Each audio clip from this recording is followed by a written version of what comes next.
Welcome back to another episode of the Switch Survival Guide. Today we are finally going to fly, and flying is one of the most fun things you can do on Ark. Once you can finally tame a Pteranodon and ride it, it makes things so much more fun.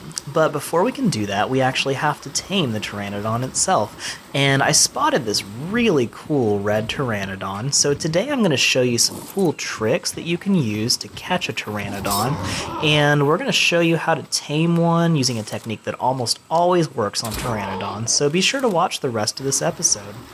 So on another guide, we actually ran pretty close to this bright red Pteranodon. Now this holiday event is going on right now, and there's a lot of Christmas colors, so a lot more red and green dinosaurs are showing up. I'm not sure if you'll have that on the Switch, but on my PC game they are showing up all over the place, and I spotted this really cool red and purple Pteranodon. Now you can see he's just kind of milling around up there, going up and down, and I'm trying to see how he almost hit the water right there?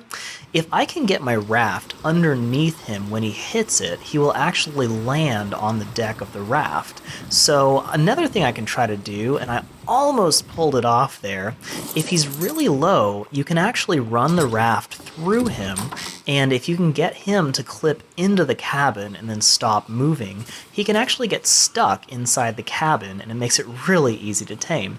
But I seem to have lost him. I took a second to get some materials and just skip that on the video because it takes a minute to pull out all the tranquilizers and narcotics and all that stuff. Oh good, okay, he's still here. He is just trapped behind this cliff and he's trying to fly into it. This might not be the brightest Pteranodon in the world, but hopefully he'll still be a good one. Oh hey, nice to see you, buddy. So when a Pteranodon lands like this, you can bola it. Oh, it looks like he's flying again. You can bola it and it'll stay on the ground for a second. Now I do not want to use the bola when he's up against the cliff like that because he could land on the rock face too high to reach, but he's back on the ground, so I'm just going to use this bola while I can. So now that I've hit him, he is down on the ground, and I'm just going to trank him a couple of times in the body. These guys have low health, so I don't want to hit his head. It might accidentally kill him. And there you go. Crossbow uses a pretty potent tranquilizing effect, so he went down pretty quickly, but even with just a regular bow and arrow and even a slingshot, you can usually bring one down during one bola trap. So I just jumped ahead a little bit, and I've been slowly taming him up. We put some narcotics on him. We've got some some meat on him. You use regular raw meat to tame them. Prime meat if you have it. But these seagulls are a real problem when you're taming stuff. So I've switched to regular arrows for him. And you can usually take down a seagull with one hit, even with a regular bow, just definitely with a crossbow. But they can steal your taming stuff and run off with your narcotics, and it can be a real problem if you have a seagull around. So we've been taming up this Pteranodon for a while, and he's just about to hit max taming, but I've been gathering some of the materials that we need for his saddle, and I'm going to go ahead and learn that saddle. It's level 38 that you can unlock the Pteranodon saddle, and I've got all the materials here, so I'm going to go ahead and start crafting it, and he is just about to be tamed up any second now. So one thing, oh, there we go. So I'm going to go ahead and just give him a quick name. We'll give him a better name later on. If any of you have any good suggestions for a name for this Pteranodon, please drop a comment. But check that out. That is a cool looking Pteranodon. I love the red and purple coloration. That's just awesome looking. So you can technically just tell a Pteranodon to follow you, but it's a lot easier to go ahead and equip the saddle and fly him home.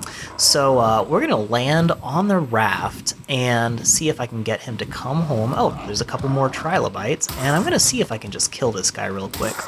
So the right trigger will do some attacks. It's a very weak attack, but it might be enough to kill this Trilobite after a couple times. There we go. And that'll get him some experience real quick. Now, I told you earlier in the game it's very well worth killing as many Trilobites as you can, and one of the things they drop is chitin. and we actually need a whole lot of chitin for a Pteranodon saddle. So this is one of the places where that really paid off, that we've been killing all these Trilobites throughout the game. So I like parking my Pteranodon on the roof because he's nice and safe up there, and it makes it easy for me to just climb up there and grab him. Now they'll respond to whistle commands, so you can whistle him to come over and then whistle him to stop, so you can actually get him to land on your raft if you do not have a saddle yet, and he'll follow you anywhere. But it's really hard to get him to actually successfully land on the raft using whistle commands. It takes a while, so it's much faster to just ride him with the saddle. Now, on my Ragnarok series, I tamed a Pteranodon when I was like level 10 or something. If you see a good Pteranodon, it's a great idea to just grab it and tame it, because you can even tame them up using slingshots, and they'll usually still work as long as you have a bola. You have to have a bola. You'll never tame one without a bola unless you get it stuck. So, but you know, if you can get a Pteranodon tamed up at a low level, by the time you can actually ride it, it'll be a pretty high level by then. So on my Ragnarok series, my Pteranodon was like level 60 by the time I unlocked his saddle, which really paid off in the end. So you can probably see in the background there is a yellow loot drop coming down, and yellow stuff gives you really good items that is well worth going for if I'm a high enough level for it.